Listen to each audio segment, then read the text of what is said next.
अस्सलाम वालेकुम, कैसे हैं आप लोग सब? उम्मीद है सब ठीक होंगे। अल्लाह पाक अस्सलाम वालेकुम सबको। हाँ, वालेकुम अस्सलाम।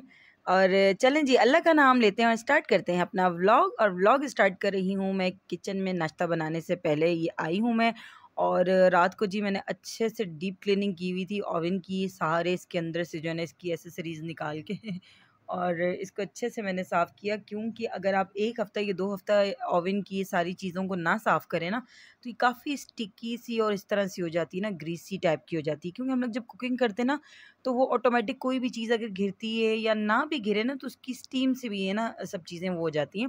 तो इसीलिए मैंने रात को इनको वही एक पुरानी जो टिप है हमारी, तो उस तरीके से मैंने धोया था, सोडा और चीज़ें मिला के इनको अच्छे तरीके से डिप करके 2-3 घंटे, और उसके बाद मैंने इसको अच्छे से जो है ना इसको मैंने साफ़ किया और पूरी रात के लिए इसको मैंने रख दिया था। तो ये काफ़ी अच्छे जो है ना क्लीन हो जाते हैं शाइन और कर रहे थे। शाइन कर रहे थे बिल्कुल। और इस तरह की क्लीनिंग होनी चाहिए, क्योंकि आपकी जो ऊपर की स्टोव की जो ग्रिल होती है ना ये, तो ये भी अगर थोड़ी-सी स्टिकी हो ना तो अच्छा नहीं लगता, बहुत गंदा-गंदा सा लगता है। तो इसीलिए मैं महीने में 1 दफ़ा या 2 दफ़ा भी ज़रूर इस तरीके से सोडे से और इस तरीके से विनेगर से साफ़ करती हूँ मैं। और उसके बाद ये किचन में आने के बाद फिर मैंने सब चीज़ें अपनी जगह पे लगाई, बर्तन-वर्तन भी जगह पे लगाए, और उसके बाद फिर मैं नाश्ता बना रही थी। और नाश्ता ये देखें जी, मलाई निकाली है मैंने दूध में से, ताज़ी-ताज़ी मलाई थी, और साथ में ये एग फ्राई कर रही थी मैं।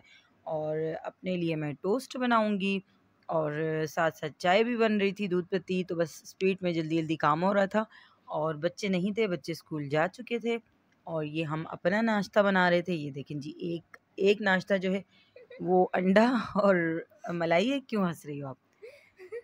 अंडा है और मलाई है और और दूसरा नाश्ता टोस्ट है। टोस्ट है, ठीक है ना? तो अलग-अलग नाश्ते, और किसी का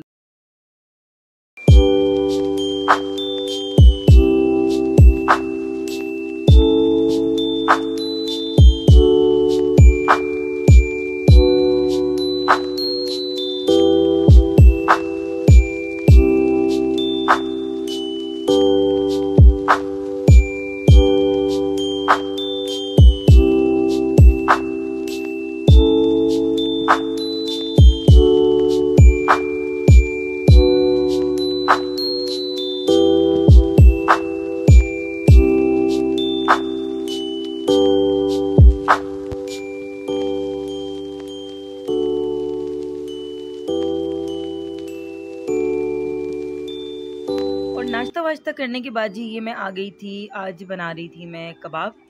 किचन में नहीं आ गई थी, किचन में ही थी मैं, हाँ, नाश्ता करने के लिए बाहर गई थी और दोबारा आ गई थी किचन में। और मैंने आज सोचा चलें जी कबाब बनाती हूँ।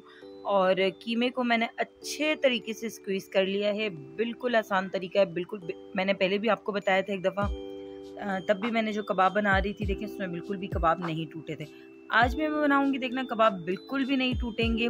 और चलें इस चॉपर की एक छोटी-सी कहानी आपको मैं बताती हूँ। ये चॉपर इतना जो है ना धोखा देता है हम लोगों को। अब ये बीच में ना मुझे ऐसा लग रहा था कि ख़राब हो गया है, क्योंकि ये चल नहीं रहा था। तो मैंने अपने हस्बैंड को दिया, मैंने कहा ये ना इसको ठीक करवाना है, आप किसी शॉप पे लेकर जाएँ, और इसको ना कुछ शायद ऊपर का जो ये लॉक सिस्टम होता है यहाँ से ठीक कर होगा, तो मुझे ये करवाना है, क्योंकि इसके बगैर गुज़ारा नहीं किचन में। तो बोला नहीं ये तो बिल्कुल ठीक लग रहा है। मैंने कहा नहीं ये ठीक नहीं है, ये ख़राब है, आप इसको लेके जाएँ। और उन्होंने हमने कहा जब घर पे चेक किया और वो इतना अच्छा चल चल रहा रहा था, था। हाँ। और जब जैसे ही हस्बैंड चले गए ना किसी काम से, और उसके बाद जब मैं पीछे किसी काम से इस्तेमाल कर रही थी, फिर ये चल ही नहीं रहा था। मैंने कहा ये देखो, सामने जो है ना ये चलता है, और पीछे जो है ना ये बिल्कुल भी नहीं चलता है। तो बस ये मुझे लग रहा था शायद वो जो बीच का जो इसको होता है ना क्लिप, वो सही से नहीं बैठा था, शायद इसलिए नहीं चल रहा था। और उसके बाद ये मैंने ये अच्छे से प्याज़ को भी चॉप कर लिया। और आप देखना भी कि मैंने कीमा भी जो है ना फ्रीज़र से निकाला हुआ था, बर्फ़ बना हुआ था। और पहले भी इसी तरीके से हुआ था, बर्फ़ बना हुआ था, और मैंने फ्रीज़र से निकाल के उसको अच्छे तरीके से स्क्वीज़ किया था। आधा घंटा पहले मैंने शायद अभी निकाल के इसको रख दिया था, और जितना इसमें से पानी निकलना था निकल गया था, लेकिन बर्फ़ थी जिसको मैंने अच्छे से दबा के इसको और प्याज़ को भी आपने अच्छे तरीके से जो है ना किसी भी मलमल के कपड़े में या किसी भी चीज़ में आप अच्छे से इसको दबा के पानी निकाल दें, बस। और उसके बाद ये आप हरा मसाला देख रहे हैं, अब हरे मसाले को भी मैं अच्छे तरीके से पहले अलग से चॉप कर लूँगी इसके अंदर, क्योंकि फिर हम जब इसके अंदर मिक्सचर के अंदर डालते हैं ना जब कीमे के साथ, जब ये सब चीज़ें, तो फिर उसमें ना थोड़ा मोटा मोटा सा रह जाता है, या तो हरी मिर्च रह जाती है या तो लहसुन रह जाता है। तो इसीलिए कोशिश करें, अगर आप पहले से इसको ना, अगर आप डायरेक्ट उस चॉपर में डाल रहे हैं कीमे से पहले, तो उसमें आप एक दफ़ा चला लें। नहीं तो मेरे पास ये हैंड वाला था, गंदा था, तो मैंने कहा चलो मैं इसी में पहले चला देती हूँ इसको। अच्छे तरीके से मैंने लहसुन को भी डाला, फिर मैं धनिया डालूँगी, पुदीना डालूँगी और साथ में हरी मिर्च। ये सब चीज़ें आपने डाल देनी है। हरी मिर्च आपने इतनी ही डालनी है कि जितना आपको स्पाइसी खाना हो, क्योंकि हरी मिर्च भी डालते हैं हम लोग और साथ में जब कबाब में मसाला भी डालते हैं, तो ऐसा ना हो कि ज़्यादा हो जाए।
और मसाला वगैरह बनाने के बाद आपने रेस्ट ज़रूर देना है। मैंने फ्रिज में इसको रख दिया है, 10 से 15 मिनट के लिए रखूँगी, या अगर आपको बहुत जल्दी है तो आप 5 मिनट के लिए भी रख सकते हैं, लेकिन रखें ज़रूर ताकि सारे जो है ना मसाले, सब मसालों का फ्लेवर आ जाए। और उसके बाद मैं थोड़ी देर बर्तन धो रही थी, और ये बर्तन धोना हाथ के हाथ बहुत ज़रूरी होता है, क्योंकि जो कटर्स होते हैं ना, तो इन पे अगर कोई चीज़ लग जाए ना, फिर थोड़ा धोने में मुश्किल होती है। तो इसीलिए जो है ना, इनको फ़ौरन मैं धो लेती हूँ ताकि ड्राई भी हो जाए, उनको जगह भी लगा दूँ। क्योंकि मेरा किचन बहुत ज़्यादा छोटा है, तो मैं ये सब चीज़ें अपने किचन में नहीं रखती हूँ, तो इनको ड्राई करके अच्छे तरीके से दोबारा बॉक्स में डाल के हटा देती हूँ। और उसके बाद ये स्कीवर भी धो रही थी, अच्छे तरीके से आपने स्कीवर्स को भी धोना है। स्कीवर्स का काम ज़्यादा तो नहीं है, बट इतना ही है कि मैं इनको सिर्फ शेप दे दूँगी, और एक अच्छा सा जो है ना बन जाता है, सीख कबाब की एक शक्ल आ जाती है प्यारी सी। और साथ-साथ जी सफाई हो रही थी, और इसके बाद मैं बनाऊँगी कबाब। कबाब आज मैंने बनाए थे, किसके लिए बनाए थे? चाचू के लिए ना? हाँ, मैंने इनके चाचू के लिए बनाए थे, तो बहुत स्पेशल बनाए हैं मैंने, जल्दी-जल्दी में जल्दी-जल्दी में बनाए थे। और साथ में अगर आप बारबेक्यू का फ्लेवर लगा दें ना, तो और ही मज़ा आ जाता है। ऊपर में बड़े मज़े से जो है ना जल्दी-जल्दी काम को फ़िनिश कर रही थी, बट मेरे काम ने कहा, क्यों आपको इतनी जल्दी ख़त्म नहीं होना है, आपका थोड़ा-सा काम बढ़ाना है। तो गैस चली गई और काम बढ़ गया, फिर हम नीचे आ गए, तो हम नीचे बैठ के फिर डबल काम हो जाता है। वरना ये कि चलो साथ-साथ रोटी भी बन जाती, ये भी बन जाता, सब चीज़ें साथ-साथ हो जाती, लेकिन नहीं भई, अब एक-एक करके हो जाएगा सारा काम। अच्छा, सिलेंडर का देखिए, मैंने आपको पहले भी बताया था कि बस इसकी आग जो है ना समझ नहीं आती है। अब इतना स्लो रखो तो फिर बिल्कुल ही लो हो जाता है, अगर थोड़ा-सा बराबर रखो तो चीज़ें जल जाती हैं, तो बहुत प्रॉब्लम होती है, बस क्या करूँ अभी मैं।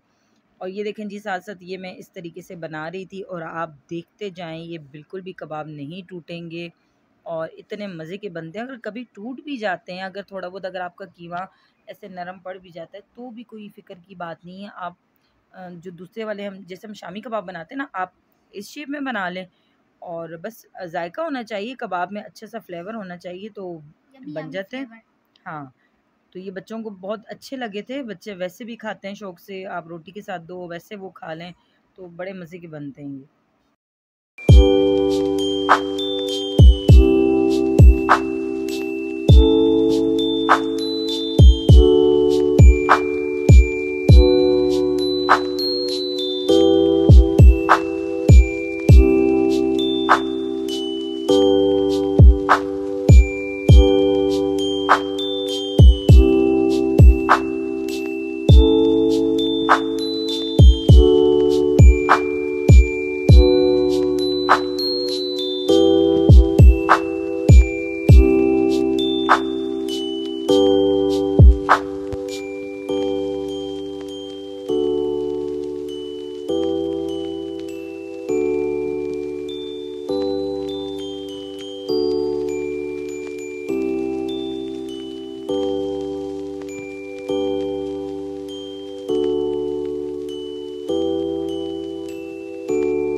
उसके बाद जी आ गई थी मैं शेक बनाने के लिए। तो मैंगो कुछ पड़े हुए थे तो मैंने कहा चलो, बच्चे भी बोल रहे थे कि हमें कट करके नहीं दो तो शेक बना के दे दो, तो मैंने कहा चलो शेक बना के दे देती हूँ।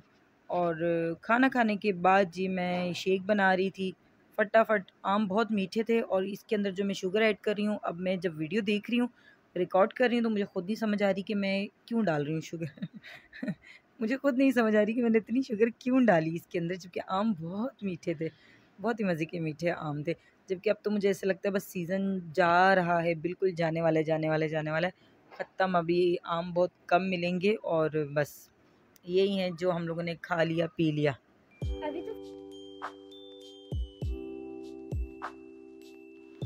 और इसके बाद जी सारे काम वाम ख़त्म करने के बाद ये किचन को भी वाइंड अप कर रहे थे हम लोग। किचन को मैंने बिल्कुल साफ़ कर दिया था, सारे बर्तन धो लिए थे। और ये जो मैं आपको चावल दिखा रही हूँ, ये मैंने पहले अच्छे तरीके से इसको धोए हैं और फिर ड्राई होने के लिए रख दिए थे। अब ओवरनाइट भी मैं रख दूँगी, फिर कल इसको मैं जो है ना इसको ग्राइंड करके इसका पाउडर बनाऊँगी और फिर किस चीज़ में मिक्स करके लगाऊँगी वो भी आपको बताऊँगी मैं। और ये था जी रात का टाइम। और अब इस टाइम पे बिल्कुल भी जो है ना काम वाम मेरा नहीं होता है, बस बच्चों पे मेरी नज़र होती है, कोई क्या कौन क्या कर रहा है, कौन क्या कर रहा है, तो जल्दी जल्दी इनके पीछे लगना होता है ताकि ये लोग टाइम से अपने कमरे में जाएँ और सो जाएँ।